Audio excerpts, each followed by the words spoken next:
Messi. Oh, brilliant skill from Lionel Messi. Surging forward with real menace here. Brilliant from Messi. Oh, what a goal that is!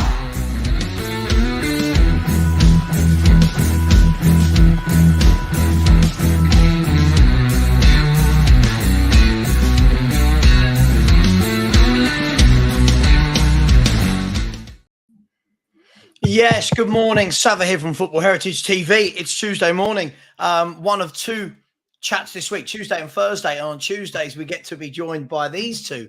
Look at them. Look at them. They're just sitting there so innocent and so happy with life. Kate and Ellie, how are we, ladies? Are you well?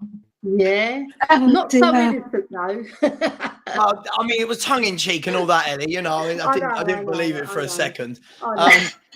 Are we good? Sorry, I know it's not Monday, but Tuesday is close enough. We all right? Yeah. All good here. Still buzzing from the weekend. Yeah, Kate, we had a disagreement on the show on Sunday. I can't believe it.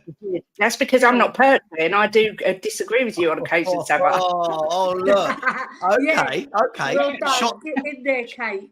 Shots fired within the first 60 seconds of the stream. All right.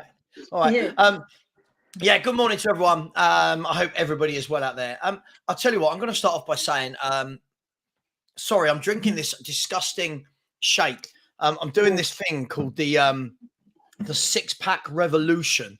It's not about getting a six-pack.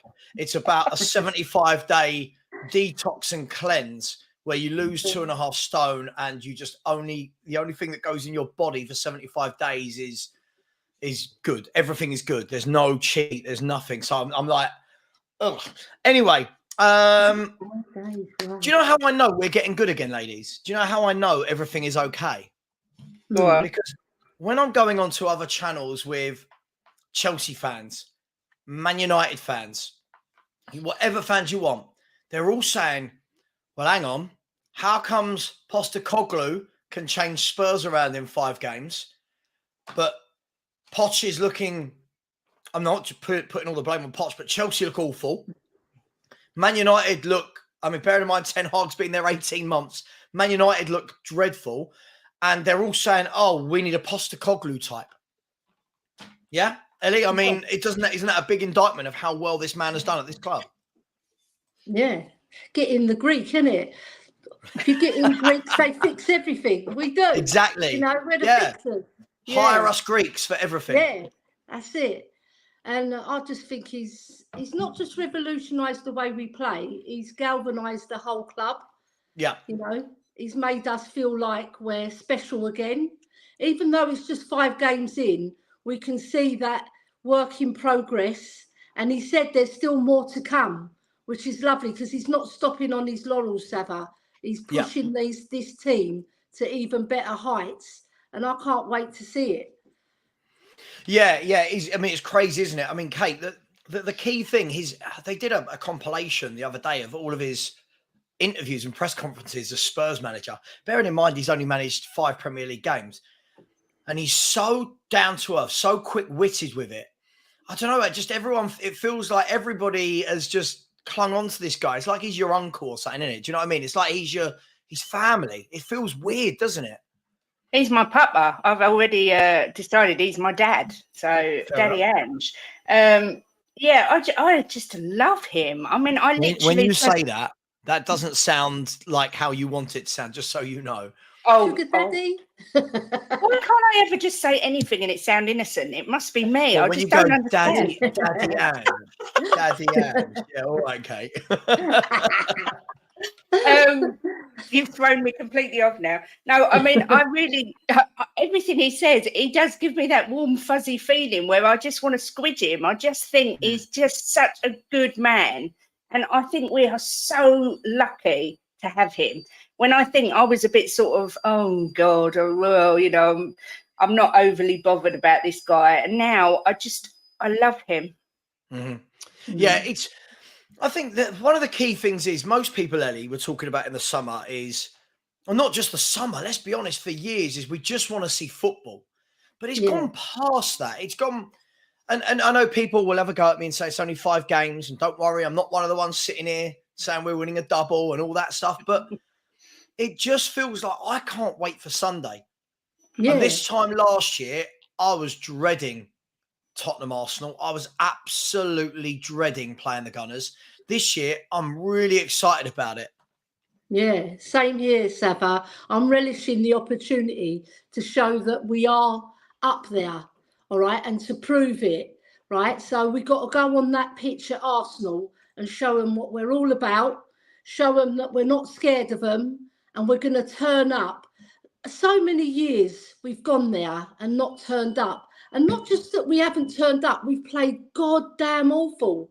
When we've had teams and players that could have turned it for us, they just shied away.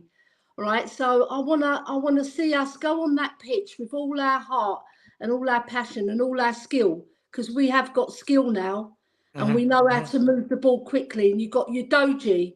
You see how he pressed that ball for our winning goal? Fabulous. Yeah. Fabulous. And if we can do that again, we haven't got nothing to worry about.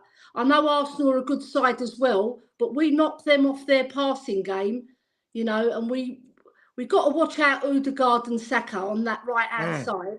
But that'll be the main threat, because I think Martinelli is injured. He is. But aren't you, I don't know about you, Ellie, I'm really relishing the Saka versus Udogie battle, because listen, this is, I'm about to say one of these things that could come back to haunt me. I watch Saka, and I'm always left feeling a bit, you're good, but nothing that makes me go, like all the players you've seen down the years for Arsenal, for anyone in an England shirt. This guy gets hyped up to the point where fans are talking about him winning Ballon d'Ors and stuff. I don't quite see it, and I think that Udogie is going to give him a real good battle down there on the left, right, whichever way you look at it. Yeah, like Saka, he's a player of moments. He's, you know what I mean? He can score a fantastic goal and then he'll go missing. It's like, he reminds me a bit like Gareth Bale, the early times, you know, where he had all the skill, but he just didn't do it all the time, right? And then he just blew into action. But Saka, he's one of those players that you think he's got a bit more in him, but he never produces it. Do you know what I mean? Yeah. I mean, I watched it again sometimes. Massively. In the last week, I've seen him play against Ukraine for England, against Mykolenko. Then I saw him play against Mykolenko again, on Sunday. And he just, I don't know, it just doesn't, I know people will go, he got an assist. Yeah, all right, he passed the ball 5 yards to someone who scored a great goal. But in terms of giving, like, remember the old school wingers, and I don't want to talk about my man David all the time, but remember old school wingers where the fullback would go, oh my God, I'm in for a game here. Like, I'm going to get turned inside out. I don't see that with him. I don't see that with many wingers, by the way. This isn't an attack on Saka. And I'm fully aware, ladies, that I'm setting myself up for Saka to have a worldie on Sunday and score a couple of goals. But Kate, do you see what I mean about Udogie and Saka and that battle? Yeah, I mean, I can't wait to see all the battles on the pitch. I just can't wait. There's loads of needle, and you know, I used to love the old games where there was always sending offs, which I do think there's a massive chance there'd be a sending off this Sunday. But I hope, that's exactly what I said to Jim. Oh my God. I think with Saka, everybody's saying that he's been playing too many games and he's carrying a slight knock. I don't know how true that is, but I've got to say Trossard looked really dangerous when he came on the other day for Martinelli. He really did. So I think we've got to be careful. We can't underestimate Arsenal. But at the same time, someone's just put in chat that what they love is the fact that loads of the players that are playing this week might have London Derby experience, North London Derby experience, and that can work in our favour because, you know, some of them go in and they're beaten before they even start. Do you know what I mean? So I think it's going to be really interesting to see the matchups, and I think it's going to be so close. No, I completely agree with you. I mean, Ellie, when you look at this matchup on Sunday, as you said, Martinelli is out for several weeks. At the moment, touch wood, there's still 5 days to go. We look like we've got a clean bill of health across the squad. I don't think is anyone injured in our squad from top to bottom? Not that I know of. No, we haven't got any injuries. So let's move towards the game then. Would you pick the same 11? Obviously, a lot of the criticism from the weekend was that obviously Sheffield United played a very low block, or what we probably used to call back in the day, Ellie, just good defending. They played a low block, sat in, and it was difficult for Solomon, Kulu and Son to get in behind. I don't know about you. I feel like it's going to be completely different against Arsenal because they're going to play football. So we might get some joy that way. What do you make of that? Yeah, I agree with you. I would make one change. I'd put in Perisic instead of Solomon, and then bring on Solomon if Perisic is tiring. But the thing is, if we do that from the start, I'm sort of shooting myself in the foot a bit here because Perisic, he doesn't help going backwards that much. He's not very effective when it comes to the defences, whereas Solomon, even though he's slight, he will try and get back and help Udogie.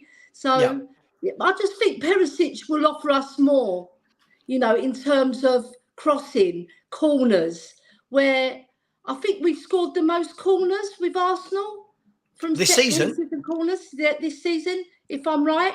That's what I heard somebody say.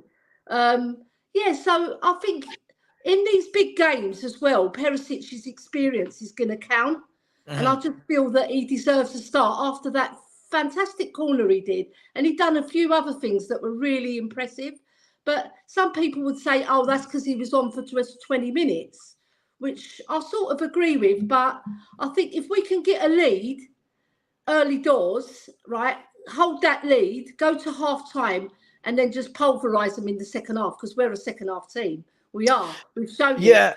Do you know what? It's an interesting one, isn't it? The Perisic conversation is really interesting because, look, I'll be honest. I didn't want him last year as a left wing back. I just didn't think he had the legs anymore. I didn't think it suited him. But he keeps coming on for these cameos where, you could say, okay, it's 15 minutes, 20 minutes, and he looks fresh. But his crosses into the box, he's the only one of our wingers. I'm going to say, I don't care what anyone says. For me, he's the only one of our wingers that has a proper cross on him. And what I don't mean by that is the next time Kulu or Solomon puts in a good ball and people go, there you go, he can cross. I mean, every time, Ellie. Remember the old school wingers who you knew? Yeah. Like remember, God, I'm going back some years. Remember Robertson of Nottingham Forest in their team that won every time. He jinked past his man, dink, every ball, 6-yard box, 6-yard box. Perisic is the only one for me that does that. But my only question mark would be, your question mark is, does that help Udogie with the doubling up? Does Ben White go forward and join in from right back for Arsenal at home? Does he sit back a little bit to counter the threat of Udogie going that way? I'm really intrigued. I'm really intrigued by this. True. It's one of those games that are going to excite us. It's not going to be a boring 0-0, just put it that way. And if they clip me saying this, I don't care, because I just don't think it will be a 0-0. No way. No, I can't see it at all. I think I don't know, Kate, let me bring you in here. 0-0 in this game for me just seems incomprehensible. There's so much attacking talent on both sides. I just would never in a million years, I'm so confident of saying that it won't be 0-0. I just think there'll be lots of goals. I think it'll be a really open game. I wouldn't start Perisic. I disagree with Ellie. I'd keep it as it is and just have the impact subs come on if needed. I wouldn't change anything. I'd keep it exactly as it is. But yeah, I think we're going to see at least 4 goals minimum. I wouldn't be surprised. It could be anything. Let's be fair. It could be any scoreline. Yeah, it could be. And I mean, I think the key thing here is this is the first time, Kate, in about, I can't even think now, from maybe the middle of Poch's era. Because I think people forget the last couple of years of Poch's era, the team wasn't quite functioning as it did for those, those 2 magical seasons in the middle, right? Yeah. I think that the first season, the first 18 months was very much him figuring out, getting rid of Deadwood. The last 18 months, I didn't think was great and was kind of overshadowed by a Champions League final run. But that 2 years in the middle, when we went and played Chelsea away, Arsenal away, mate, you felt like we're not scared here. And I kind of get that feeling now with going to Arsenal. But I'm just worried that this is all going to come back to bite me in the backside. Are you worried about going there at all, Kate? A little bit. because it's Arsenal and form goes out the window. But I do get the vibes that I got with Poch, where you think on our day we can beat anybody without any shadow of a doubt. And the confidence is high. So I know their confidence is probably high, but watching them against Everton, I didn't think, wow, this is going to be tough. I know it doesn't mean anything in the North London derby, but from our performances to theirs at the minute, dare I say it, I think we look better than they do. But I am nervous. I will be in an absolutely shocking state on Sunday. It makes me feel so ill, the North London derby. I get so nervous. But at the same time, I can't wait. I can't wait as well. But I believe we can beat them without any shadow of a doubt. Whether we will, I don't know. Yeah, absolutely. Just really quickly, people, we're 20 minutes into the show. Be nice, tickle that like button. So far, only 74 likes. Just tickle it gently. That's all you've got to do. Yeah, I mean, Ellie, for me, we was having this conversation yesterday. It might have been me and my Perchy. It might have been. I'm not sure. And talking about this game for us, I don't think it was Perchy. Anyway, very much could be about who performs better between Odegaard and Maddison. Both the creative sparks in their team. I look at both teams and see without them, I don't see a lot of creativity. If I'm honest, I don't see massive abundance of creativity outside of those two players. Time for Maddison to shine. Time for him to really say, hang on, this is why you signed me. This is why I'm player of the month. Yeah, I agree with you with Maddison and Odegaard. Obviously, they're the two players that can make a team tick, right? And they get things going, right? I think Madders is a better player all round, in my opinion, right? And his passing is fabulous. But you know what? I'm with Kate. I'm a little bit cautious because their passing game is better than ours. They can keep possession better than us. I agree. They've got players on the ball that are very comfortable on the ball, right? So I'm worried about that. But I'm thinking Ange has got a stringent plan for that. I think we're going to press them, put them off their game, and then play our game. And I think Madders is going to be the spider in the middle, pulling all the strings there. But I think Basuma as well. Basuma is going to play a big part in this North London derby because he's been fabulous for us this year. And he was the one who actually got us back into the game against Sheffield because I was watching him very closely. He was driving us forward.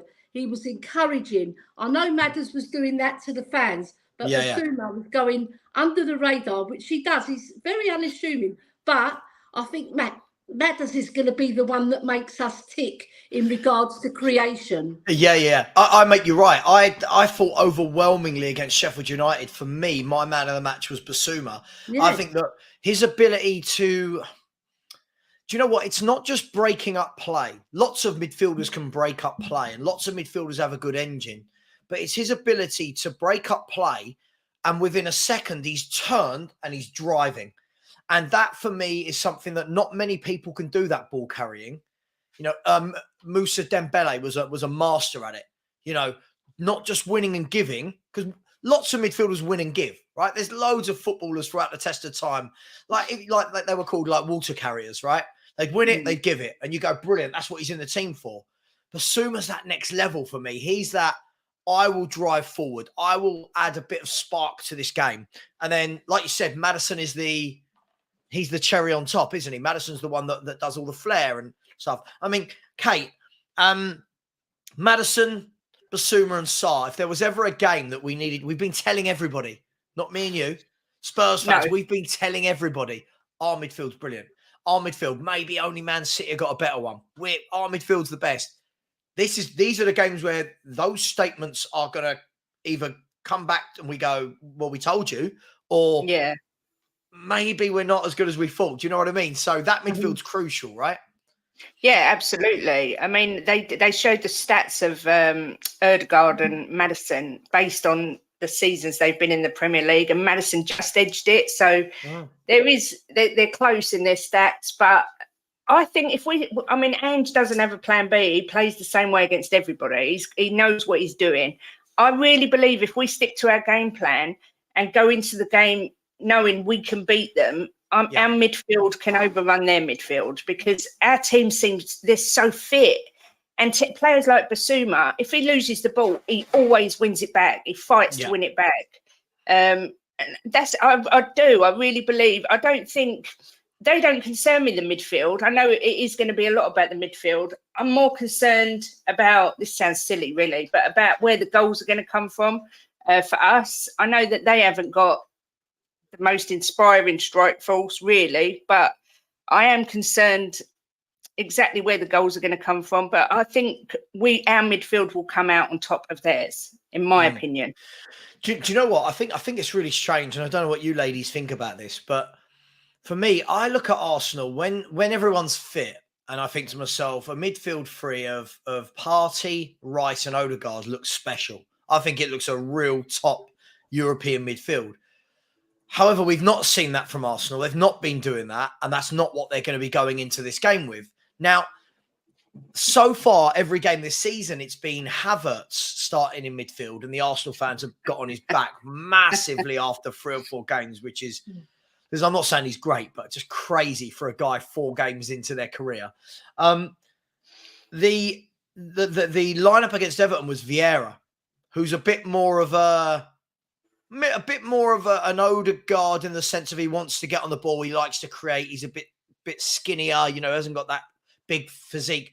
What are you expecting, Ellie, against Spurs? Do you think he'll go back to Havertz, the £65 million summer signing, or is it going to be Fabio Vieira? Because I think he might be a little bit too lightweight.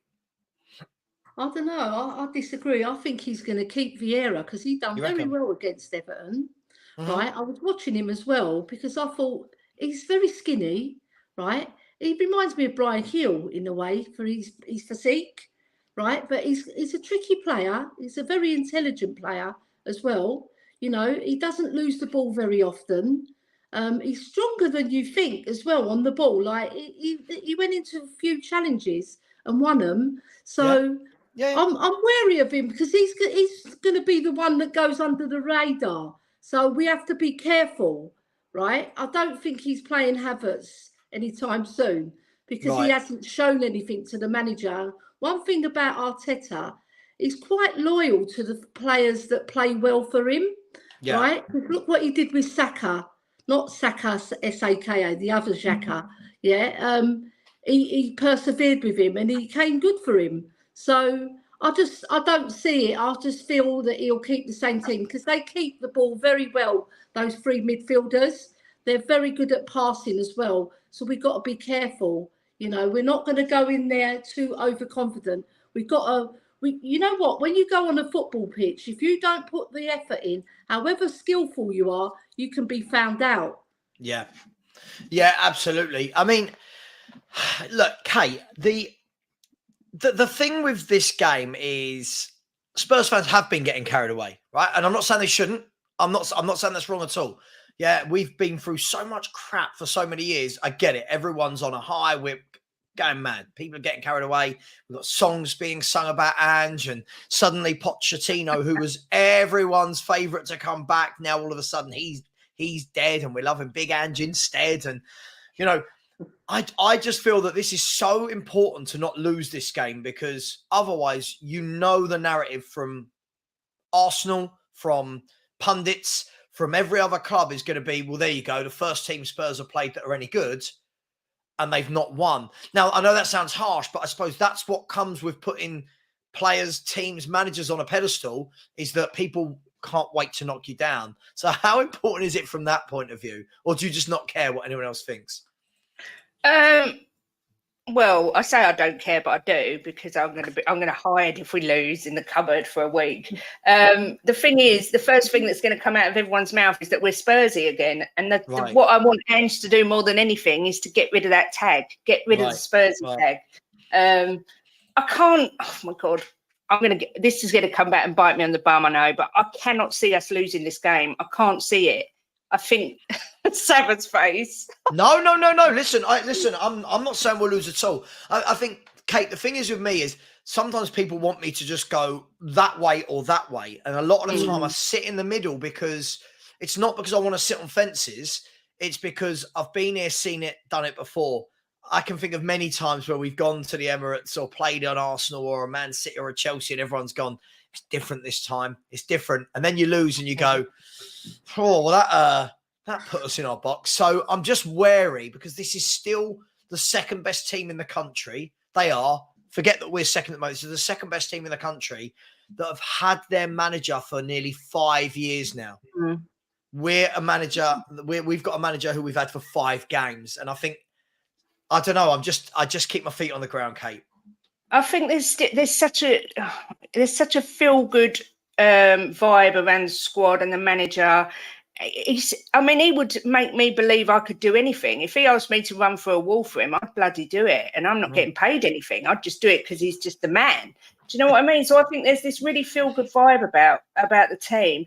And I think they really believe they can beat anybody. And like I say, I cannot see us coming away with anything less than a draw. I'm not saying we're going to go there and smash them or beat them, but I do think we'll get a draw at least, which is, amazing. But then if we get a draw or a win, I still don't really want the pundits gushing over us. I like it when we're just disregarded and go under the radar, just go about our business. I don't want any attention brought to Ange or pressure. I think we should just... Let's be fair. We're doing that all by ourselves as a fan base. I said, Ellie, I said at the weekend that, Kate, you were on the show. I felt that our fans at the moment are very much Arsenal fans this time last year. Arsenal had this amazing start, and they went on a title charge. And I'm sure if we repeated that, everyone would be ecstatic. But I don't know. I just can't help but think that there's going to be a rough patch at some point. There is. And I just want everyone to it's difficult. I want everyone to have such good fun and to go and enjoy it. But I also think it's 5 games. It's 5 games. Where do you stand on all that, Ellie? I don't want to get carried away, because when you do, it's disappointing when you lose and you got that gut feeling and you start hiding in cupboards, like Kate said. You know what I mean? I've got plenty of cupboards in my house as well to hide in. But I love the banter with my family as well, because we're all Spurs fans, right? And like when we've played well, when we've gone to Arsenal and we've beaten them once at their ground, but we've battered them at our ground plenty of times, and we've made them look silly as well. So I just want to stay like you, grounded, right? Don't get carried away too much, because I know when you do that, it sort of bites you in the arse, doesn't it, really? So I'm going to stay level-headed. I'm going to watch that game probably behind a pillow. I'll be in Cyprus as well. So, right, okay, nice. Yeah. I'm going to find a nice pub with a nice pillow. Just put it that way. Nice big one. Listen, I want to move the conversation towards a lot of the chat now seem to be talking about obviously we're talking about keeping the front three the same, or keeping the 11 the same. A lot of people saying that Brennan Johnson should come in because he's quick, because of his pace. He came on and had a good cameo. Can anyone see that happening? Is the North London derby away from home the game to give someone their full debut? Is he going to be? For me, I feel 2 ways about it. I'll tell you where I'm at with this, Kate. I feel 2 ways about this. I think that I think he would have a lot more joy against Zinchenko than I think Kulu would, purely because of his pace. And I think Zinchenko isn't a left back that sits back. He is going to go and join in. And I just think Brennan Johnson's pace could be great. But I do worry because Kulu is part of the team. Kulu has been playing games. He's got another goal that his confidence will be up. But I just don't know whether he's going to have that pace to get away from Zinchenko. What would you do with Brennan Johnson and Kulu? What would you do? I would keep it exactly the same. I think it's too much to chuck Johnson in to start straight away. And I think Kulu deserves is to start after. I know you weren't impressed with him, but after his performance at the weekend, I think he definitely deserves his start. But we have got now, we know that Brennan Johnson can come on and have an impact on the game. We know Richarlison, if he is on it, can come on and have an impact off the bench. So I just keep it the same. Just monitor how the game's going. Don't leave the subs too late. That's the thing. But if it's tight, and you know, Kulu's becoming a bit slower, and there's a space for Johnson. Absolutely bring it on, because God, he is so quick. He's like Roadrunner when he came on the other day. So, but for me, yeah, I'd keep it exactly the same, and like I say, use the subs as impact subs like we did against Sheffield United. Yeah, I mean, Ellie, are you on that vibe? Are you keeping Kulu in and bringing on Brennan Johnson as an impact player? Yeah, because I heard loads of fans. I was watching your show as well. Here we go. And you've Here we sort go. of digging Kulu out a bit. I wasn't digging him out. I just didn't think he was man of the match. That's all. Yeah, but and you even said Basuma was man of the match. Maybe I should rephrase that. You were questioning sometimes part of his game, you know. I am. I always do. Yeah, it's understandable. You got to, but the player I saw from where I was standing, I thought he done very well. He really does hold the ball very well. He brings play. All right, I heard Haz say he was passing it back to Porro, but not all the time, right? Sometimes he would come. He doesn't tend to go for the byline because players have sussed him out that he hasn't got a right foot. So what he's doing is being clever. Don't lose the ball. Play it to Porro if you have to, or come inside and try a shot. And he did try a few shots. But the thing is, I was watching him in the warm-up, and I said to somebody next to me, he's going to score, because he was banging them in, Savva, literally with his right and left foot, right? And I thought he's been working on that. And he did use his right foot a little bit, but I don't think he's quite confident yet. But I just feel that he deserves a start for his all-round contribution to the game. All right, some of it wasn't as effective as we want him to do, because we saw Kulu last season, like the season before, when he was like pinning them in, and that one against Man City for Kane when he scored the winner. Perfect. We want him to do more of that, you know, and if he can produce that at Arsenal rather than passing it back to Porro and doing the safe pass, as I call it, yeah, then, you know, we'll see a better all-round performance from him. Yeah. Listen, I'm not. I think I've been vocal in saying I would start Kulu. By the way, before everyone has cut me, I've not once said drop Kulu.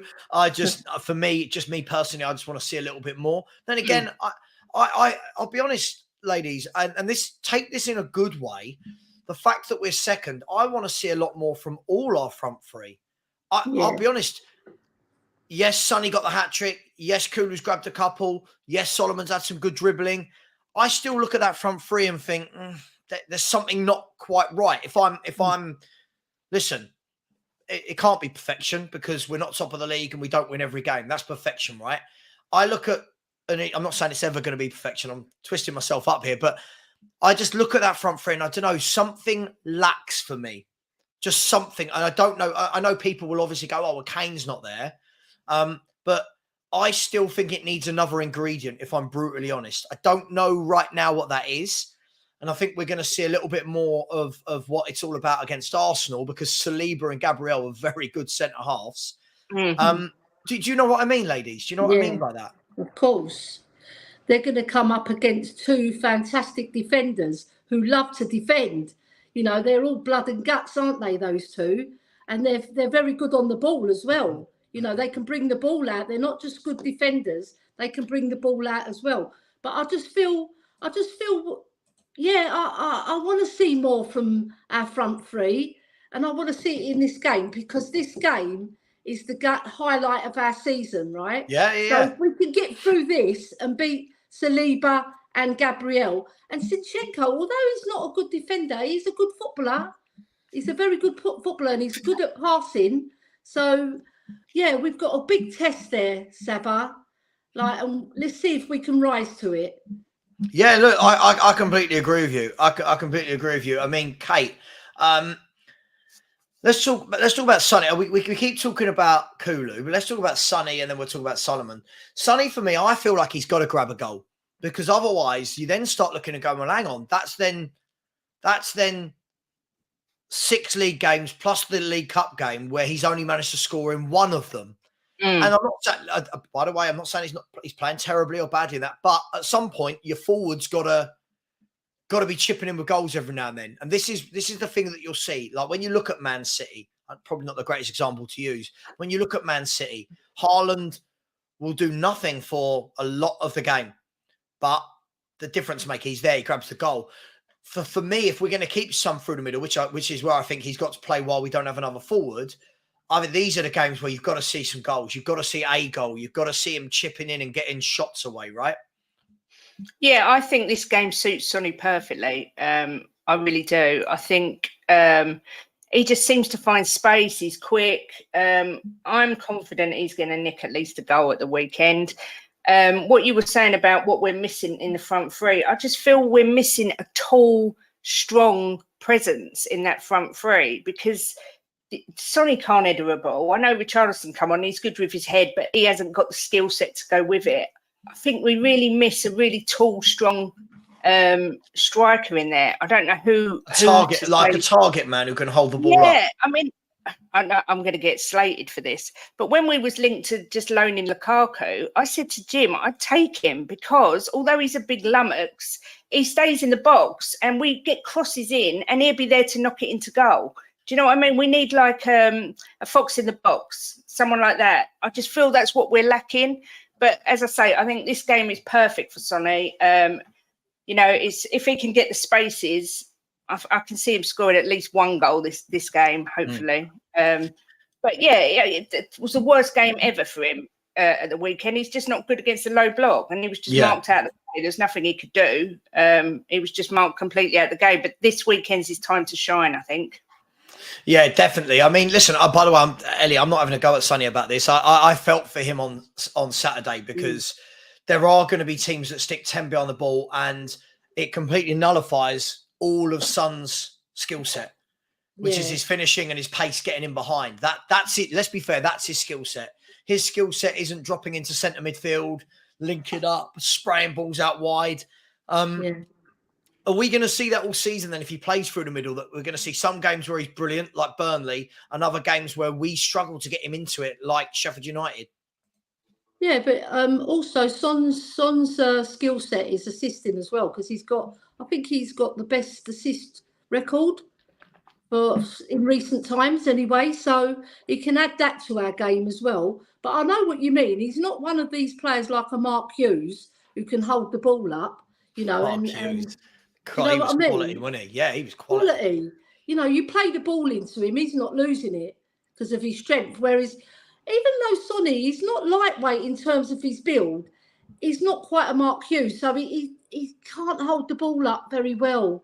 That's the problem. But when he turns, or if he's played in, fabulous. Or if he's cutting in from the wing and he curls one in, bangs one in, left foot, right foot, he's fantastic. And he's a very instinctive striker as well. Yeah. When he gets a sniff of goal, I don't think there's only Haaland who really is better than him, right? But in front of goal, when he's got that sniff of goal, he's fabulous. It just bang, it's in the back of the net. He doesn't even think about it. He knows where the net is. And I love that about Sonny. But what we've got to do, we've got to play clever with him, not tire him out too much, playing too many balls to him. Let him do what he's best at.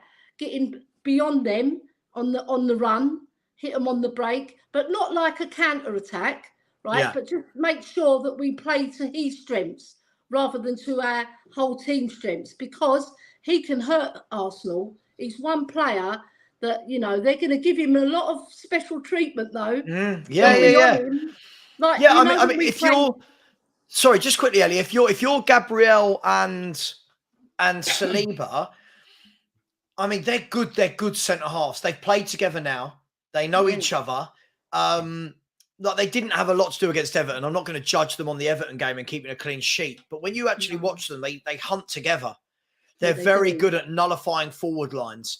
And I think Son's going to have to work that out very quickly, how he gets in between the two, how he times his runs, etc.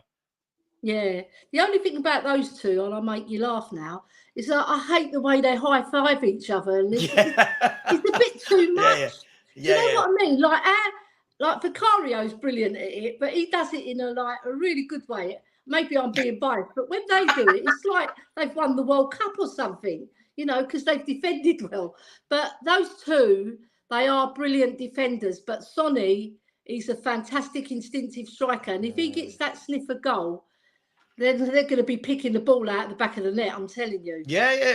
Listen, I don't doubt it. Yeah. For me, this game suits Son. I think we said this before the Sheffield United game. That was the worry, I think, for a lot of people was we watched Sheffield United play against Man City and literally there was no room in behind. There was no room for Haaland and those guys in behind. So they had to find a different way. And in the end, the goal came from the header, from a header at the back post from Haaland. And then it came from a shot just from the edge of the box from Rodri. You know, it wasn't the getting in behind. And that's what I think we will be able to do to Arsenal. But let's be fair, right? I'm going to say it. We've got to sit on the fence here, Kate. That is what Arsenal will think exactly the same about us. You can get in behind a Doggy, Van der Ven, Romero, and Porro. I forgot his name then. They will feel that they can get in behind. And Kate, I'm going to say it. For me, this is the first proper attack we've played against. That's my concern. I don't. If you look, Brentford. All right, I like Mbeumo, but he's not an out-and-out goal scorer. Neither is Kevin Sade. You've then got Bournemouth with. I like Semenyo, but he's not. You know, he's not that level. Solanke for me is very, very. I mean, he's an average striker. Man United, Martial, Anthony. These are not top players. And then, who am I missing? And then Sheffield United. Who's that? Sorry, Rashford. Yeah, well, just he's on form. But then at the weekend, you know, when you look at McBurney, and this is the first proper Trossard, Odegaard, Saka, Jesus, proper forwards that can hurt you. Yeah, and this is why there's no way it's going to be 0-0. It's going to be a battle of defence. It's as easy as that, I think. They're going to score against us. I mean, Porro does worry me, but he doesn't worry me quite as much as Emerson Royale does. So I know people say, well, Emerson Royale's more defensive, but I can't get to grips with him at all. So I would keep Porro where he is. But even though I think they will expose our defence and score, I also think that we will do the same to them. So, agreed. But this is why I said that I'd put my house on it not being 0-0. But it's. See, I'm getting butterflies just thinking about it. It's going to be such a tight game. It really is. I think their defence is better than ours. It's more settled, isn't it? It's more settled than ours, right? They've had more time to gel together. So, I think on the day our midfield is better than theirs. So it's kind of like it's probably the most evenly matched North London derby we've had for a long time. But the advantage is theirs because they've had their manager for 5 years and we've had ours for 5 minutes. Do you know what I mean? So that could work in our favour. It could just be a big buzz. You know, a lot of these players, their first North London derby. I say bring it on and let's go. Yeah. Listen, I'm not saying we haven't. I'm not saying that our forwards haven't chipped in between them. I'm just saying that games like Sheffield United, for me, showed a real issue in open play. And I think we're going to get that a lot with low blocks, that you're going to have to try and find a way within open play to try and break that down, to create. That's all I was saying. I know what happens is whenever you bring up a point, someone goes, yeah, but these stats, it's like, sure. I think everyone can agree that for the first 98 minutes versus Sheffield United, we had no way of breaking them down, right? I think that, that's a fact. It's not even my feelings, right? It was a fact. We couldn't break them down. Just quickly, some super chats. Big up Top Gooner in the house, who was Arsenal free. Keep the energy. Keep the energy, my friend. Keep going. And I'll tell you what, if you do beat us, I want to see a massive super chat to rub it in my face next week. Big up to you, Top Gooner. John Lamford just putting in a super sticker. So big up to you, John. Thank you very much. This comment I just wanted to massively refute. First of all, I don't know why you need to shout, but me not getting carried away is not the same thing as being Spursy in any way, shape or form. If it is, then I really don't think you understand what Spursy means. Spursy is me going, oh my God, we're winning the league. We're beating Liverpool 5-0, Arsenal 4-0. Then we don't take any points and everyone banters us. Me being cautiously optimistic about going to one of the best teams in the country at their away ground, at their home ground, and there are rivals where we don't ever win, I think is justifiable, right? That I don't go mad about it. Wow. I just don't understand. St. Francis said, Savva, a question to the ladies. Do you give Arsenal a go, or all guns blazing or reserved? All guns blazing for me. Sorry, Ellie, I'm jumping in quick. No, I'd just go at them. I'd go at them from the off. I wouldn't sit back. I'd go at them. I think that'll take them by surprise. The thing we've got to try and do is they always score first. We need to score first, and I think it'll rattle them. So for me, I'd go straight at them. I can see everyone gushing about Declan Rice. I think Declan Rice is a good player, but I just don't get the hype with this guy. I really don't. I don't get it. Do you know what, Kate? I think Declan Rice is a solid 7.5 player each week. And I think that's what you've bought. You've bought a captain, you've bought longevity, not you, sorry, but I mean, like, what's what they've bought. Yeah.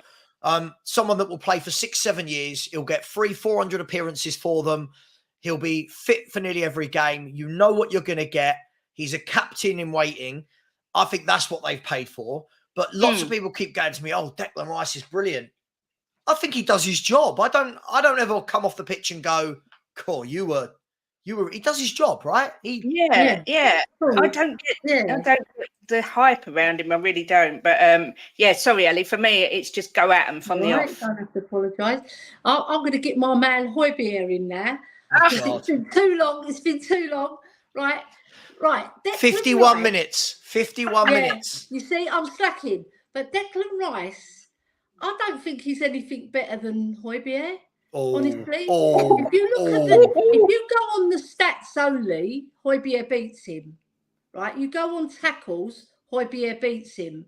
You go on lots of different angles of the game, Højbjerg beats him.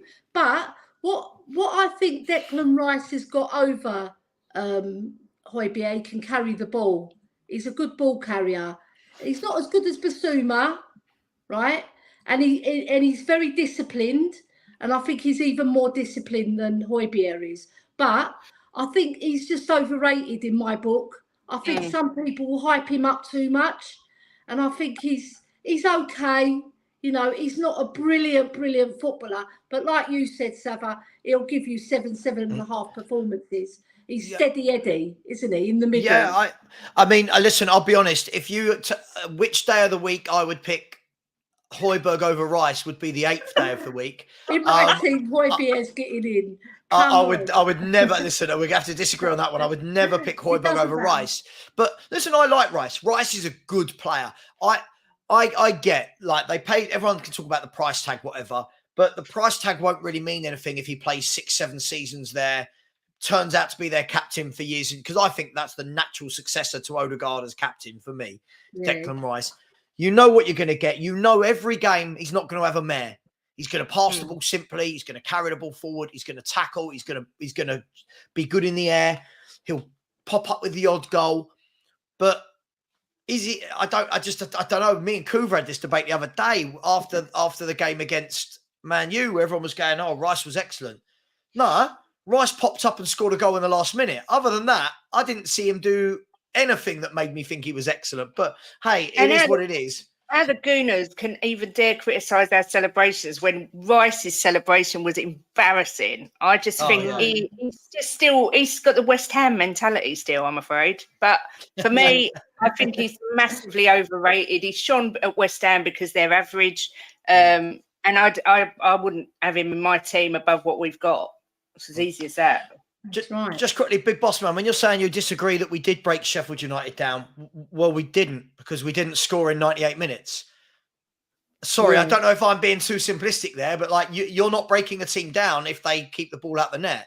Like breaking them down is, scoring. Man City do this week in, week out. Man City will do this week in, week out. They won't play well, but they can break you down, and they'll break you down quickly. Look at the weekend. I watched the Man City game back, and they weren't at their best. I don't think they've been their best all season, which is a real worry for everyone else. And then boom, boom, boom, 3 quick goals, game's done, out of West Ham's reach. That's where I think Spurs will aim to get to. It's 5 games in. That's where I think we aim to get to under Postecoglou at some point. Can I just say that the question that the person asked about all guns blazing, can I just say, I had this conversation with some Arsenal fans yesterday in a chat, and it was, I think that people have got the wrong idea of how Spurs play under Postecoglou. I don't know what you ladies think, but I feel like everyone thinks we play this gung-ho football where we leave ourselves open at the back for 90 minutes and we just go attack, like Bielsa would at Leeds. I don't see that. I see a very controlled way of playing with a very solid midfield with Basuma, Sarr, and Maddison. I don't think this all guns blazing thing is true. I just think what we do is attack. Do you know what I mean? I feel there's a real difference between, let me put it this way. Remember the Pep Guardiola Barcelona team, which some people say the greatest team that ever played, where Dani Alves and Jordi Alba were that so far that way, they didn't even know what defense was, right? And they were all camped in the other team's third. That is all-out gung-ho football. What we do isn't, is it? I don't feel like it is gung-ho. No, I might be wrong. No, I think we're quite disciplined, and we switch it up as well. And we're a very cultured football team. You know, we know when to quicken it up, we know when to slow it down. Like Romero, he's very good at the back. Sometimes I think he's a little bit too slow occasionally, but he's very good at keeping the ball and looking what's on, right? And we switch it up a lot, you know, quick, fast, and then slow, you know. And then when we need to be on the defence, we're very good at recovery as well. Even if we get caught out, we've got the players with the pace. Udogie, Van de Ven, Romero isn't no slouch either. Porro, they're all quick players who can recover. Yeah, so I just feel that we get a bad press, really. If that's what people think we are, let them think it, because then they're going to be a big shot when they come to play us. Yeah, and I just think we've got all the ingredients, all the minerals to hurt any team in the league. Yeah, no, I agree. Just quickly, Ollie Mano said, never say this about you, but this is insane bias. Declan Rice, I've literally said I like Declan Rice. I was one of the people in the summer that said, I get why Arsenal are doing it. I get why Arsenal are going big on him. But when you're saying he's been man of the match in 3 out of 5 games, first of all, who announced it as man of the match? Because I see players get man of the match all the time when they don't really do a lot. And I saw Don Robbie, you know, Don Robbie from Arsenal Fan TV and DL Sports. Listen, first of all, big up to the man, because he paved the way for what everyone's doing here, right? But I saw him put out a weekend team, a Premier League 11 team at a weekend, right? And I saw him have Rice in there, Zinchenko in there, Saliba, and I'm sitting there thinking, hang on, did we watch the same Arsenal-Everton game that you've watched? Because Arsenal weren't good. No, like, they weren't bad. It was just a non-descript game. Saliba had no defending to do. Zinchenko gave the ball away time after, and it's like, yeah, he'll be man of the match, player of the week. I do feel it's all a good player. I don't understand. Good, he's a good player, but great. I'm not sure. I watched you against Forest and I didn't think he did anything. Against Fulham, I thought he was okay. I don't know. Hey, I don't know. All fans are biased. All fans are biased to an extent, because everyone, like all Arsenal fans, think Declan Rice is the best thing since sliced bread, but every other fan base thinks he's overrated. So if that makes us biased, then that's fine. We all think Maddison's better, but you won't. Do you know what I mean? Everyone's biased. What I was going to say about the gung-ho thing is, I think if people want to think that's how we play, let them think it. If they've watched Ange's teams over the years, Celtic and what have you, everybody knows their role. Everyone's disciplined. It's very controlled. It's not just go at them. The defence know where they need to be. Everybody knows their position. So I don't think there's anything gung-ho. It's just high risk, high reward. You might score, but we're going to score more than you, sort of thing, which for me is perfect. Yeah, by the way, Ram, what does Rice have to do? Nothing. That's the player he is. I'm not one of these fans that thinks that every player can make it to be world class. I'm not one of these fans that thinks every player has to do everything. I think Kuva summed it up a little while ago. He's not the frills player. He will do his job. But I just think that when we're talking about he's been excellent, I don't standards seem very low now if everyone's excellent every week. Look, let's be fair. When we look at the rest of the team, I think everything else picks itself.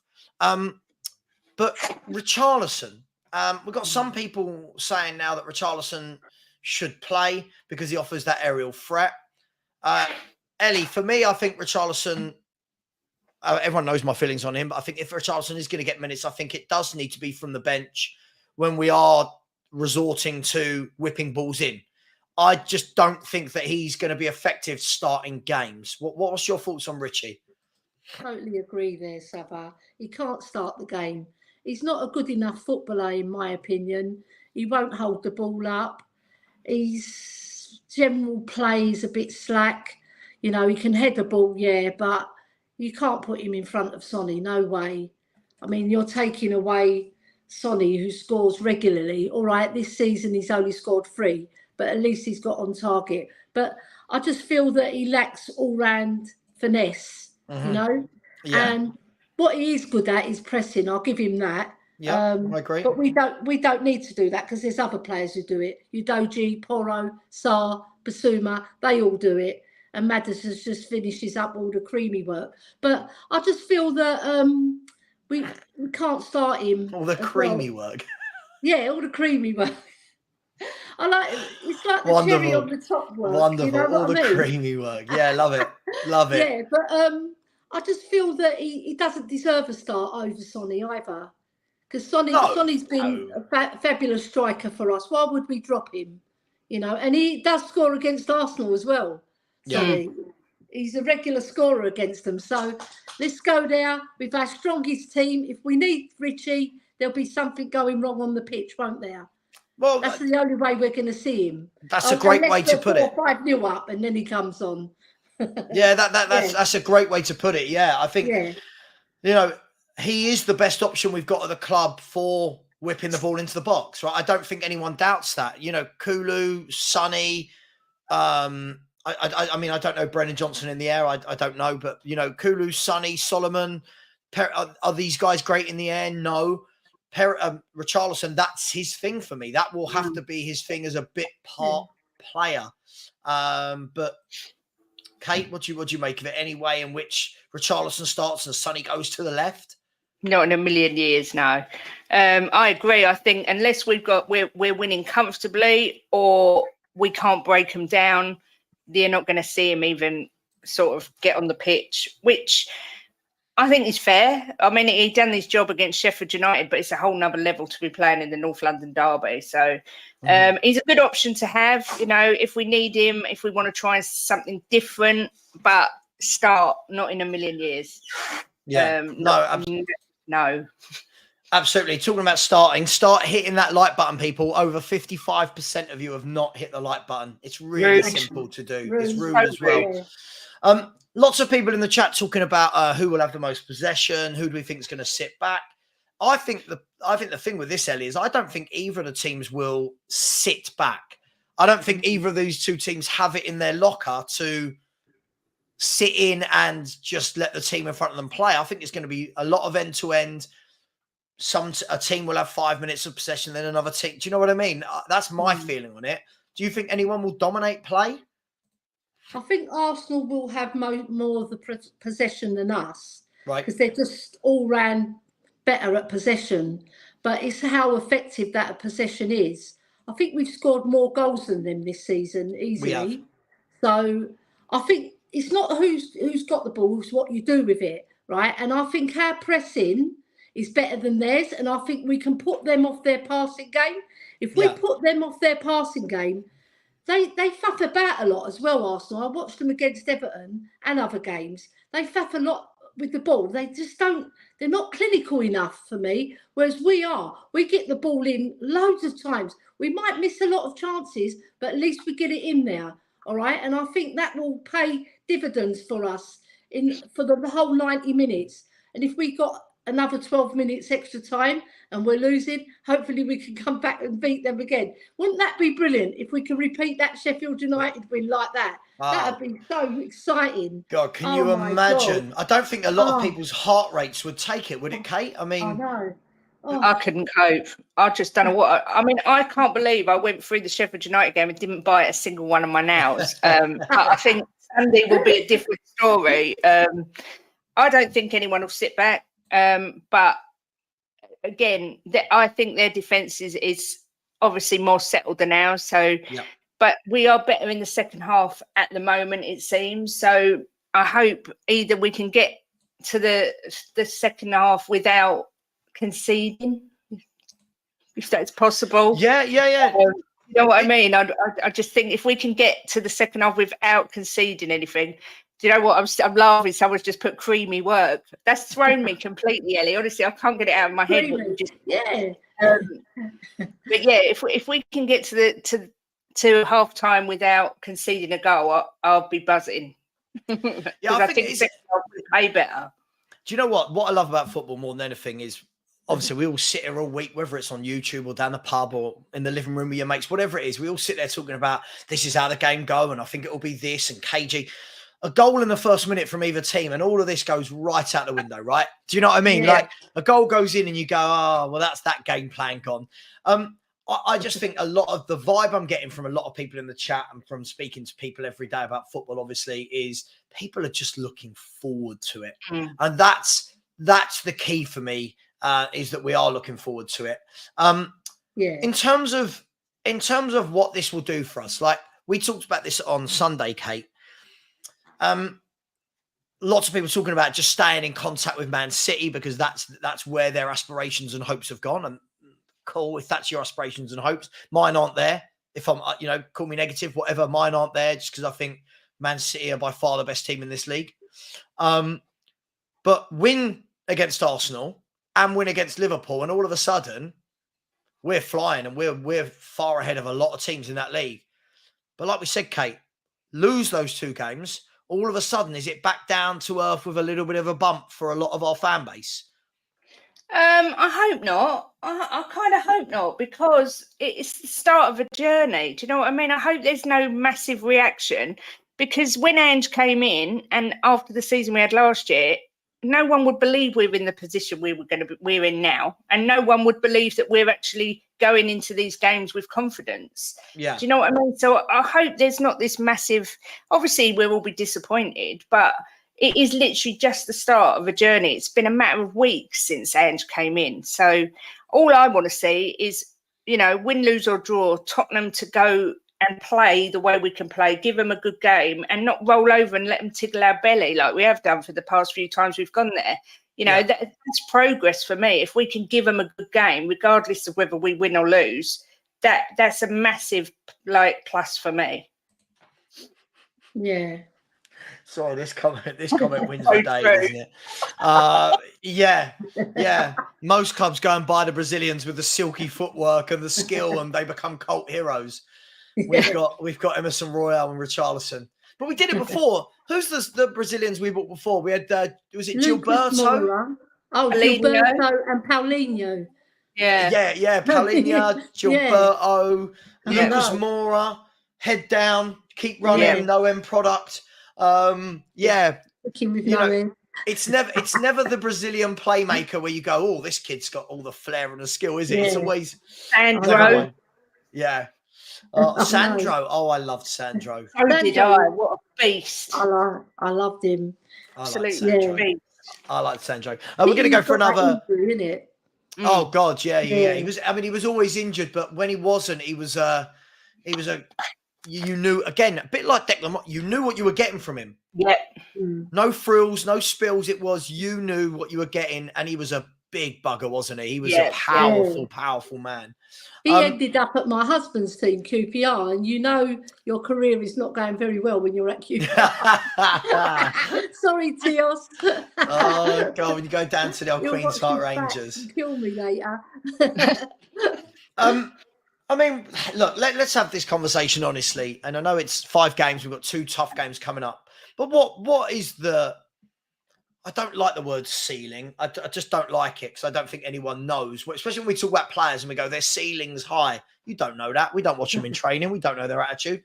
But what's the dream here for Spurs? Not. I don't mean this year. It doesn't have to be this season alone. But what is the dream for Spurs over the next 3 or 4 years that Big Ange and hopefully with the backing of the board, what can we create as a football club together with this manager?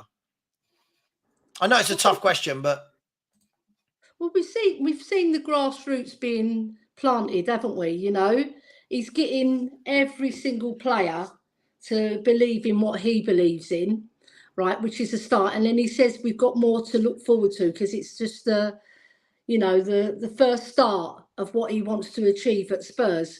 So if we can achieve high league positions and win trophies at the same time, because there's Man City there. If they weren't there, I would be even more confident that we can win the league. But, you know, we've got to take it step by step, Savva, you know. And it is like when you was talking about losing to Arsenal and Liverpool, it's a marathon, the league. There's 38 games. If we lose those, it's not the end of the world. We can still recover. And teams have won the league, losing 2 or 3 games or 4 games even. So you can look at that as a positive, but I can trust Ange. He's holding our club in his heart. Yeah, he's nurturing all the players. He's so good at communication, which we've been lacking, right? So he's getting his message across, and the fans are picking up on it, and we're really buying into what he's selling us. And we know one thing's for sure, we've got a bright future.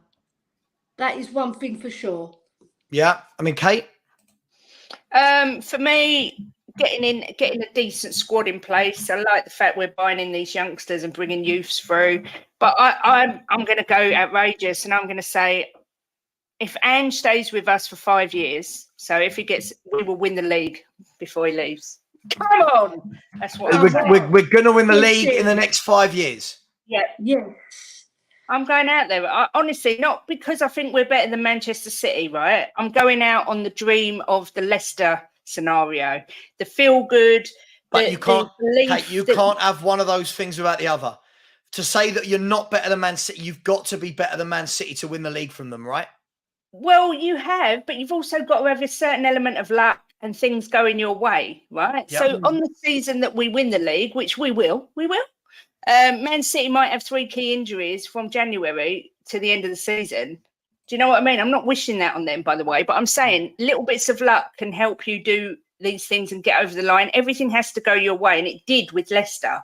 And I've just got a feeling this fairy tale ending is coming to White Hart Lane within the next 5 years. I agree. And when Leicester won the league as well, we were by far the best team that year. We scored so many goals, and we were fantastic in defence. And it was such a criminal takeover by Leicester to snatch it from us. And we actually finished 3rd as well that season. Let me now try and bring it down a level with the listen. I'm cool. Yeah, we're going to win the league in the next 5 years. I do think a lot of people, when they mention the Leicester City year, I do think they've got to look at that. During that season, Arsenal weren't what they were now. Man City aren't what they were now. Newcastle, like there wasn't the amount of money that's flying around wasn't quite the same. Lots of teams were kind of in this transition period. Listen, I love the optimism. You know what? In the next 5 years, ladies, I want to be sitting here on a stream going, you two were right, we won a league. Can I tell you my overriding factor why I don't think it will happen? Daniel Levy. It is. I don't know. I don't want to bring this sour, but what we're seeing over 5 games is good. What you're seeing, but at the moment, what other fans will say, and rightly so at the moment, is, well, it's a good run of form. And let's be honest. And if I take my Spurs hat off, forget I'm a Spurs fan right now, right? I could sit there and go, yeah, Spurs, good team. Yeah, in a good run of form, right? But I've seen Spurs have good runs of form before, and nothing's come of it. Now, I'm not saying this won't happen this time, But for me, I think it's more than just what Ange can do. The owners have got to be supportive here. The owners have got to, when you get to transfer windows, and I don't mean every now and then, this needs to be every window. It needs to be dropping in that little bit of stardust every window. Yeah. I'm not saying they need to be world class, but it can't be that you're constantly just picking up free transfers and players from the championship. It needs to be at some point that you sprinkle and go, right, you've now got all the tools, go and win the league. And I just don't know whether Levy and ENIC they've never had that appetite. I don't know if they will now. I'm not talking about this season, by the way. You talked about 5 years. I'm talking about that 5 years. Is that, but is that harsh? I think we're getting an external investor coming in the not too distant future. And I do think, I think I'm really jumping on the Ange train here. I think not Levy's learned his lesson. I don't think that at all. I've got no faith in Levy. However, I do think there will be something put in place where there's somebody more in control of the football side rather than Daniel Levy, right? Yeah. So I think they've started already bringing in youth to develop for the future. And I think really, Ange, the belief will grow. And I think he's going to be back to the extent that he needs. I do. I don't think we're going to go out and buy £100 million players, but he can nurture these young players and get them like Poch did. Poch nurtured a lot of young talent and got them to where they needed to be. And I think Ange coming into our club is just massive. And it kind of feels like when Klopp went to Liverpool, it just feels like it's the perfect fit. And maybe I am completely delusional and just going crazy on the Ange train of love, but I do see in the next 5 years us winning the title. I really do. Listen, I hope you're right. I just know that our owners always find a way to not back him. Listen, I get it, right? Young players, like when people talk about young players, the dream is always that we're going to keep the nucleus of the young players together. We're going to build and grow, and then 3 or 4 years, they're all going to be senior pros, have all played together. But unfortunately, football doesn't work like that, because what happens is the best teams come a-calling, don't they? The big clubs, whether we like it or not, the Man Cities, I mean, Man United right now, not so much, but the Man Cities, the Real Madrids, the Barcelonas, these clubs, Bayern Munich, look what they've just done. They will come calling for these young players and turn their heads. And before you know it, you go, oh, right, well, we've just had, I'm just picking a player. Oh, we've just bought Van der Ven through for 3 years. He's brilliant. He's one of the best centre-halves in the Premier League in 3 years' time. Oh, Real Madrid have gone, we'll have him. And you go, oh, right, now we need to find a replacement for him. Does that replacement come in ready-made? Do we get another young player? Then do we start the cycle again? That's my worry of a club like Tottenham Hotspur, is lots of clubs that aren't the big boys find this problem, where they got these delusions of every young player is going to stay and going to grow. But more often than not, we've seen it down the years, haven't we? Walker gave us how many years and left? Yeah. I mean, Harry Kane is the anomaly who gave us 10 years and then left, but Walker did. Bale, Modric, Berbatov. So my question to you from all of my ramblings there is, how quickly do we have to get successful? I'm not talking about winning leagues, but how quickly do we have to start challenging and being successful for the players to keep belief? I'm not talking, again, think bigger picture. I'm not talking about this season, but how quickly does that need to happen in the 5 years to keep those players hungry and believing in what we're doing? Yeah, it has to happen pretty quick as well, because like if you look at all the best teams in the league, they've got a much better squad than us, hands down, right? For past that first 11, we're not weak, but we're not strong like they are, right? And they can pick players off the bench who walk into any other team in the Premiership. Yeah, so we've got a strengthen in depth in terms of that. But whether I've got faith in Levy to do that, that's another question. But I think it does need to happen fairly quick, because, like I've said, the creamy players, they're going to be picked up, aren't they? They really will be. Like your Doji, he's showing signs of brilliance, right? Van der Ven, right? How long are we going to hold these players for? So I reckon we have to do it within the next maximum 3 years. We've got to do it. all right? But then we have to have Levy back this manager properly, because I've heard you say many, many times, Savva, he doesn't back the manager, right? And he doesn't, right? He hasn't even. Well, we buy players, Ellie. He Yeah. gives money, but for me, it's got to be about what is the strategy. So, for example, if we're a proper club with proper aspirations, I think every fan right now can sit here and go, well, in January, the first week that window opens, a centre-half has to walk through that door. You know what I mean? I think all of us, if we're being really honest, would say maybe another midfielder and maybe another forward as well. I'm not saying all in January, but I think that at the moment what we're doing is, and I get it, and some people are going way over the top, and it's cool. I'm cool with that. That's up to them to go over the top. They've been here, seen it, and done it before. If they choose to ignore those warnings, then that's up to them. But my overriding feeling, Ellie, is that when, as you just said, when you scratch beneath that 11, and I'm not talking about players like Richarlison coming on for 10 minutes and throwing balls into the air. I'm talking about when a player gets injured and this player's got to come in behind for the next 5, 6, 7, 8 games, the drop-off for me does go from there to there in every position. That's the worry for me. Yeah, we saw it against Fulham, so that was the proof in the pudding. But, I mean, that was 9 players. Even if we lose 2 or 3, the drop-off is bad, especially to key areas. But I think we do still need to strengthen that right-back position, not just the centre-back, because I'm thinking Porro, going forward, brilliant. Defensively, suspect, and against the better teams, it's going to be more evident, Savva, because they've got more technical, more brilliant players who can hurt you, and it's going to show up. So I think we should address that as well, but get strength in depth.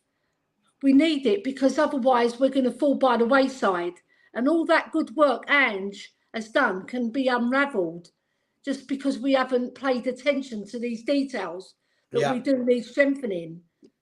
I do feel like Kuva's just gone on. Listen, I love Kuva to bits. He's one of my favourite people, but the delusion has just set in uncontrollably. This is a squad. Can we be honest? This is a squad that is one injury away from Eric Dyer playing a season at centre half.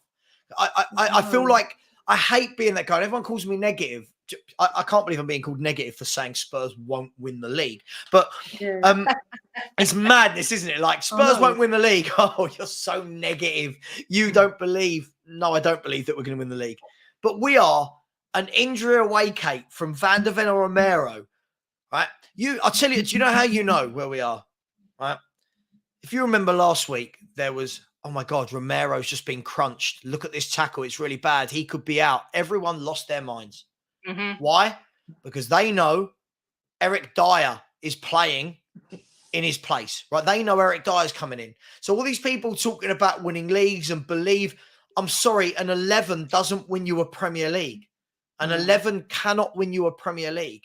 And I don't know. Am I an idiot here? Have I like jumped into an alternate reality, Kate, where everyone's seeing something at Spurs that I'm not? Like in terms of winning a title. No, and I've just been sat here thinking and watching all your messages, and I'm thinking, why did I say that? We're never going to win a title. I'm not saying we can't, but these owners don't help, do they? I know. And it's just been. I mean, I'm 45, so it's just. I'm so desperate for it to happen, and I want to convince I want to be Kuva. I want to be able to actually convince myself that it can happen. But there is always this worry that Daniel Levy just, they last for one player and they go and get the Primark version. You know what I mean?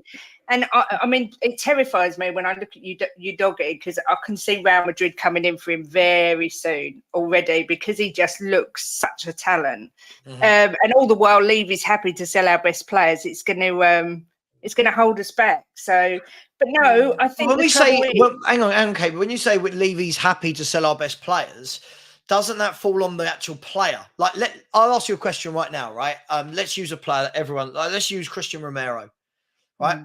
If Real Madrid, let's be brutally honest here, if Real Madrid next summer go, who do we need? Do you know what? We need a centre-half. Alaba's getting on a bit and blah, blah, blah. Right. They're going to tap up his agent and go, listen, we want Christian at the club. What are you saying? I don't care what any of you say. I will call anyone deluded that goes against this. That man will jump ship like that to jump to Real Madrid. These players from Brazil, from Argentina, they grow up dreaming of playing for Barcelona, Real Madrid, the biggest clubs in Spain. They grow up dreaming of it, right? So at that point, you've then got the situation again of a player going, I want to leave.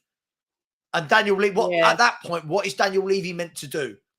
Yeah, you're right. I think what I mean is we need to match the ambition of these players. You know, it's all right having a great first 11, but if you're not buying in quality so that you can rotate, I mean, like you say, if Romero gets injured, we've got Dyer. You know, and if I'm you doggy, I'm looking at that thinking, oh my God, I'm not going to have to play with this clown. Do you know what I mean? So it's a case of we've got to match the ambition of the really good players in our squad. I mean, our first 11, I think, is excellent. I'm going to put it out there that I do. I think they're excellent. But the backup for that first 11, a lot of them are average at best. So I mean, look at the team, Kate. Ladies, let's look at the team, right? Yeah. Are you both okay for time, by the way? Yeah. Both okay. Yeah. If we look at the team, right? Vicario comes out, Forster goes in. Huge drop-off, right? Right back. I'm sorry, I'm going to say it. If Nick's in here, Porro to Royale, you lose so much. Right? It will be Romero would be for Dyer, Van der Ven for Phillips, a doggy for Davis or Sessegnon. Right? Don't go on anymore. Then your backup midfield of Skip, Højbjerg, and Lo Celso. For me, there's not enough legs in it, and I think we've seen that midfield play. Yeah. Then up top, you've got Richarlison coming in who can't link up, right? So all of a sudden, guys, I'm just trying to bring listen, I'd be untrue to myself. I'd be untrue to myself. I've never been one of those that gets carried away because Spurs, thus far in my 40 years of supporting them, have never actually proved me wrong and gone and done something brilliant, right? So I'll stick with my 40 years of evidence. But I'm not saying, Ellie, I'm not saying all of them get injured at once. Of course they don't. But straight away, if this weekend against Arsenal, you've lost Udogie and Van der Ven to injury at the same time, and you're playing Eric Dyer and Ben Davis in that back four, suddenly you're back to a back four that you played last year, and it's crap. Yeah. Right? That's why when people are going, reach for the stars, be more positive, Savva. I can't take it. Right. I can't take it. I'll tell you what, though, me and Kate will be down IKEA buying bigger wardrobes because we need bigger ones to hide in. Oh, my God. It's going to be such a big drop-off, not just in quality. We'll lose matches because we haven't got enough to stop the other teams. You know, like if you've got Eric Dyer, who makes mistake after mistake and so slow at moving the ball, that's going to take so much away from our play. Basuma's going to be like scratching his whatevers, waiting for the ball, isn't he? Right? And I just feel that the lack of depth in our squad might come and bite us on the arse, you know, and all that good work that Ange has done, it can be unravelled just like that. Taken away from us fans who are so excited about what we've got in store for the whole of the season, you know, because it is a marathon. But so I'm just praying to every god I'm going to become like a Sikh, you know, the football gods for it. Yeah. You know what I mean? It's I feel sick feet just thinking about it, but that's why we've got to strengthen and give Ange the best chance, because this man is like a miracle worker. He's changed our whole philosophy, the way we play, and he's made us relevant again. You know, and people are talking about us again, Savva. Yeah, right. We're the centre of every conversation. Right, listen, and do you know what? I'm loving it, and I'm loving it. But you know what? I'm also old and ugly. I've seen how this goes like that. Look at Newcastle. Oh, right, no. Look at Newcastle. If we're gonna look at Newcastle, right? Newcastle United, bye Ellie. Newcastle United, right, were it's like mic drop. She made her rant and then dropped the mic and sodded off. Newcastle United, Kate. When we look at Newcastle, their new owners came in. They were bottom of the league, and hadn't won any of their opening 14 games or whatever it was. And I watched the Newcastle documentary last week where it said they had something like a 4% chance of staying in the Premier League statistically, right? They then stayed up. They then didn't spend mega money. Everyone thought they would go and buy 80, 90 million pound footballers all over the place. They didn't. And in 1 year, they went from nearly relegated to top 4. They went massively over exceeded expectations. Then this summer, everyone's going, oh, Newcastle, amazing. Newcastle are going to be in a title challenge, blah, blah, blah. This season, Newcastle start with their first 4 games. They had 3 defeats. And that's how quick it can change. Then I'm starting to see Newcastle fans, not so much Newcastle fans, actually more fans. Oh, is Eddie Howe under pressure? Oh, they need a bigger name. Oh, he's got... That's how quickly football can change. And that is why I don't ever jump on these bandwagons of we're going to win a league title. I'm so sorry. I'm not this season anyway. Yeah, I get that. And like you say, we've seen it so many times how close we can get, and it never you're right, Ellie. I think the thought of us losing all those players blew up my phone. Ellie's just applied for the chief scout role at Tottenham so that we don't have to watch those players anymore. Yeah, true. It's we've seen it, done it. We've been close before, and it's so hard to visualize us ever getting there. I mean, I was quite upbeat, and now I feel quite depressed. It's not. But it's not depression. It's realism. It's realism, right? That you can enjoy a really, really good moment. It's like in some sports, right? Sorry, in all sports, there will be people that come and have their moment. Like you have golfers that appear, they win a major, and then you never see them really again, right? Same with, there's always a 100-meter runner that every now and then has a great world championships or Olympics, and then you're like, oh, they've just completely gone. You look at the young English girl that won the tennis. Raducanu wins the Open 3 years ago. Mm-hmm. Since then, I don't think she's got to a quarter final of a right. Yeah. Now, but more often than not, what you do see is the big boys and girls. They appear all the time, right? Mm-hmm. So this is why a snapshot in time isn't enough for me to completely get deluded. I can't do it. I can't do it on 5 games when we haven't played Man City, Liverpool, Arsenal, I would say Chelsea, Newcastle. Do you know what I mean? Brighton. At the moment, I've not seen us play the best teams in this league. So, yeah, sorry if I'm being a downer. I'm so sorry. No, it's good to have a level head. Yeah, I think so. And I think the downer side is when you actually sit there and you think, when you go through the team and you see who we've got on the bench and you think, oh, my God, the drop-off is it's unbelievable. No. Just quickly, can I just, Big Boss Man, why would we be worried about losing Romero in September? Big Boss Man, I hate to bring a little bit of common sense to this conversation. First and foremost, we were worried about it because in the last 2 weeks, we were told that he was injured and won't play for Argentina. Then he did play, and then we saw him get a massive crunching tackle, which was hobbling with afterwards. Secondly, I hate to break it to you, but injuries aren't dependent on the month you're in. Yeah, injuries don't know that you're in September at the beginning of the season, right? Injuries, look at Urian Timber of Arsenal. Yeah. They signed him for 45 million, whatever, 50 million, and he got injured in game 1 of the season. And Carlos for Villa. Was it last season or this season? Right. Yeah. Partey. Did injuries Partey? Did no one tell him he got injured in August? It doesn't matter what the month is, my friend. Please, I'm just trying to apply a little bit of common sense. Do fans like this want me to just sit here and go, do you know what? No one's getting injured. No one's losing form. This 11 will play every minute. Ange is the greatest manager in the world. Levy's going to back him. We're winning a league title.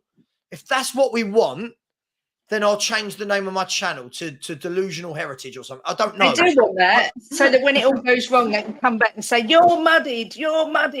Listen, if Spurs win a league title this year, if the first thought of people to me is you're muddied, why? I supported Spurs for 40 years and want them to win titles.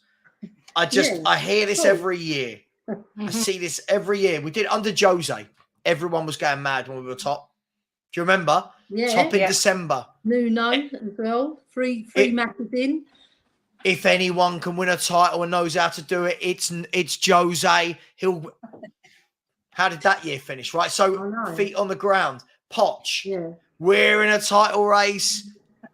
We finished 11 points behind. Right. Like, so, it's kind of like 5 games. It's madness. It's madness. You've got to keep your head and your wits. It's hard. About you. It's hard because we've had 4 such terrible years. So exactly. Everybody's so delighted. But yeah, it is about keeping a level head. But part of me is still believing that we're going to do something extra special. This season? No, not this season. Not this season. But I'd like to have a good cup run this season. That'd be good. So would some of the rest of us that got told off for questioning the cup decision. But hey, it is what it is, ladies. It is what it is. Okay, I'm gonna round up the show in the next 5 minutes. I'm gonna ask for a couple of questions first. First of all, David Shire, I thought you were a member already, but maybe you are a member for 1 month, sorry. Said this is a marathon, not a sprint. Let's enjoy the now. I don't think anyone's not enjoying it. Me saying we won't win a league title doesn't mean I'm not enjoying it. I promise you. Big up Phil Pierce said, would Spurs winning the title with Dyer drafted into the back 4 be the greatest achievement in the history of sport? Yes. Yes. Yes. Yes, Phil. Yes. It would be a bloody miracle. Yes.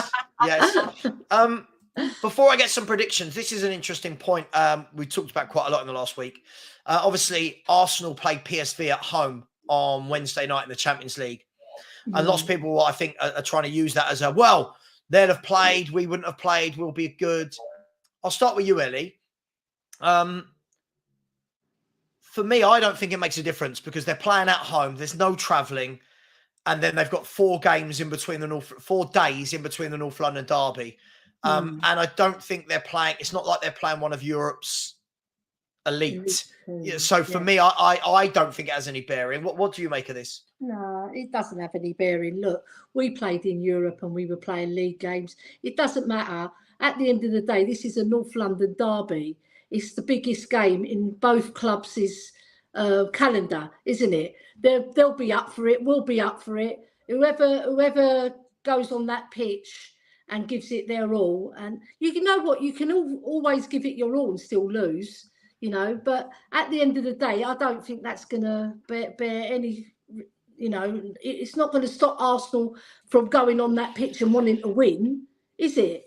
Right? So, and even if they pick up injuries, it doesn't matter because they've got a strong squad, whereas we haven't. So we've got to be wary of that. We can't go on there all cock a hoop thinking we're going to win. We've got to be at our best against Arsenal because they are a damn good team and they can pass the ball well.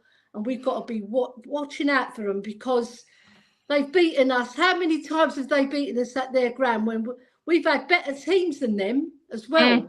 We have. We've had more flair players and we still lost. And the last time we won it, when Ginola went, shh, that's what I want to see Maddison do. Come on, quieten those gooners. Yeah. Big boss man. Listen, if I was purely talking about, listen, I'm a YouTuber that has to bring up hypothetical questions, my man. I can't keep. I'm not going to keep explaining myself. People don't understand why I asked the question. Kate, same to you. I think the fact that they're playing midweek just gives them an excuse if they lose. They say, we had to play an extra game. But no, I don't actually think it makes any difference whatsoever. And it's like form. We could be going in unbeaten and they could be going in without a win. It don't mean anything when it's the North London derby. It's just, it all goes out the window. And it's just whoever wants it more on the day, whoever gets that extra bit of luck. I think it's going to be the closest one for a while. And like I say, I'm in 50-50, looking forward to it and absolutely pooping my pants mode. No. Yeah, I agree. And Foxy saying all it takes is one bad result to bring a fan base back down to reality. Don't get carried away like Arsenal last season. Listen, I'm learning my lesson massively from Arsenal fans last year, where I said to them all season, You're not winning the league. Yeah, we are. You're not winning the league. We are. No, you're not. No, you're not. Good call. The international observer, stop shouting, please. There is no need. Whether you type in capitals or not, I can read the question out. Thank you, Ian Wright, for justifying Spurs fans' optimism. If we fail to win, we move on, try again. Righty, what does he know? Highlights, how are Spurs going to ever win if they don't start to believe? I don't know what you're saying. So, okay, cool. Spurs will win the league. There you go. I don't know what I meant to say here, ladies. I don't know what I meant to say here. International observer, stop shouting or I will block you. Stop shouting. Let all be entitled to believe. Oh my God! Right, one more and you will be blocked. I just can't. Right, here we go. Right, I can't deal with it. Sorry. It's too much. It's too much. I don't know if people think that shouting it means that I read it clearer. Right, let me get some predictions before we wrap up. Honestly, I cannot believe that sitting here as a Spurs fan, 5 games into a season, that I am having to justify to people why I'm not negative for saying Spurs won't win the league title this year. I cannot believe that this is where we are with a room full of grown-ups telling me Spurs are going to win the league. It's like we've forgotten the world. Yeah. Ellie, give me a score prediction for the North London derby at the weekend. I said 4-2, so I'm sticking it. 4-2 to Spurs. Come on, you Spurs. We can do it. We've got 4 goals in us. Just put it that way. Yeah, come on. We're going to concede, definitely. And I just feel we've got too much for them. You know, we've got too much flair. Come on, Spurs. Okay, too much flair. Spurs are going to win the game. Kate, give me a score. Give me a prediction. Oh, my God. I'm going 3-3. I'm sitting on the fence. I think there'll be loads of goals. It could be anything. I'm just going to put it out there 3-3, but, you know, I hope that it's 3-2 to us or 4-3 or whatever it is, but I'm going for the draw. I'm with you, Kate. I'm going for a 2-2. I think there'll be loads of I think there'll be goals in it. Listen, I'd love to win. If ever we need to win, I'll be honest, if ever we needed to win a North London derby more than any other, it's this one. Because of the chest of the fans. We've got to. And what I'm going to say is next week, if we do get battered, I'm not saying we will, I don't think we will. If we get battered, don't start getting upset when the Arsenal fans come for you, because not you, but for us. We've called this on. We've called this on massively, right, as a fan base. So listen, I think it'll be a draw. I'll be honest, I'd take a draw. Away at Arsenal, 6 games into the new manager's reign, I'll take a draw. But you want to win. But I like what Mia's done there, though. She's put Savva is anti-caps and then she's put lol sorry in small letters. So she's not sorry.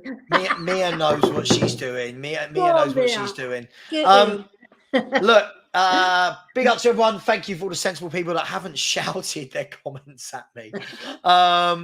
Let me know just quickly. We'll go for 1 more minute. Just type in your score, please. The first number you put in will be Spurs. Don't worry about home and away. Just like 1-0 will be 1-0 Spurs. What are we going for? Let's look at some of these scores. I can't take Hoover seriously. 7-3. He said we'd batter Sheffield United. 3-1 to Spurs. 2-3 to Spurs. 6-0 to Spurs. Spurs to win 2-1. I'll tell you what. 3-0 Arsenal. Ark Fraser. Angus is just laughing at you, Ellie, for saying too much flair. Mia. Has he seen the creamy football we play? The creaminess, yeah. 1-1 at best, but 2-1 to Arsenal, sadly. 2-0 to Arsenal. 2-1 to Spurs. I agree with your 2-2 Savva. 3-0, 2-0. 3-0 to Arsenal, 2-0, 10-0. Is that meant to be 1-0 twice or 10-0? 3-1, 3-2. I'll tell you what, that conversation went at the end there lost me subscribers. I always know if I literally don't say Spurs are winning the league, like absolutely mental. 4-3, 3-0, 2-1 Spurs, 5-4 Spurs, 3-2, 2-1 Spurs. Oh, there's a lot of confident people. Kuva has got 3-0 is my serious bet. I feel there's a few goals. Yes, it is what it is. Listen, ladies, thank you so much. And thank you for moving from a Monday to a Tuesday. I really do appreciate it. All right. Anything. We're flexible, aren't we, Ellen? You know what I mean? Stop it. Stop it. No, listen, Angus, sorry. Come on, mate. Come on. As an Arsenal fan that's in here all the time, come on. Let's see it with chest. Put your score out there. Yeah. So that next week when you're in here, you're not going, oh, well, I did say. No, give us a... Listen, I've called it 2-2. And I'm going to say right now, I want to be as wrong as I've ever been. I want to smash them. I just think 2-2 for me seems about right. You know what I want to see? I want to see, after we've beaten them, I want to see Arteta's face. Oh, God, me too. I love it. I love it when they've lost and I see his face. Yeah. I'd like to smash his face in. That's what I'd like to do. He should have been in the He's bar. annoying, isn't he? He's annoying. Oh, yeah. He's annoying. so irritating. Oh, Small man syndrome. Right, listen, going to end the show there. Thank you so much, everyone. We'll be back on Thursday morning. I might do a cheeky Friday one, I'm not sure, but we'll be back on Thursday morning. Cheeky Friday. And listen, today, just for a laugh, just for a little bit more of a relaxed one, myself and Perchy and Haz and Steve, we're going to be doing back-to-back watch-alongs for the Champions League. So we've got Milan versus Newcastle, and then we'll just follow straight the way through on PSG versus Dortmund. So a couple of really good European games. If anyone wants to join, we'll just be having a laugh through it. We don't support any of those teams, so there's no pressure. There's no hate. And then tomorrow we'll have the watch along of Bayern München versus Manchester United. Wow. And I'm really hoping Harry grabs I hate Man U. I hate their fans. I hate their manager. I hate everything about them. Big up. Thanks, everyone. Take care. See you later. And big up to Ben Kaufman, who's been a member for 4 months and the chief moderator. Big up to you, Ben. See you later, everyone. Take care. Bye-bye. Come on, you Spurs.